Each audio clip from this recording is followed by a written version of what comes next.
करी मंदिर पर्यंत जीवे ए कार्यक्रम सफल हो ए परंपरा बजाय रहू किंतु गोटे कथा मो मन पकई देवाक चाहूँगी एटी भाषण दे ये परंपरा रक्षा करिवार काम नुहे आमको प्रमाण देवाक पड़ो कौ कथार प्रमाण देवाक पड़ो आमे जे डॉक्टर हरिकृष्ण महताब परी जड़े व्यक्ति उत्तराधिकारी तांकर पर पुरुष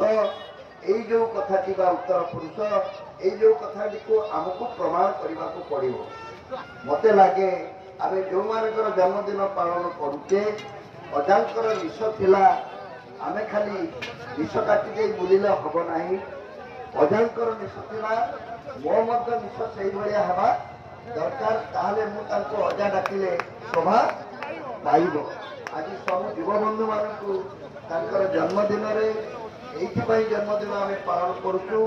पिला जन्मदिन पालन करूँ पिला उत्साहित करने मते केते लोक भल पाउछंती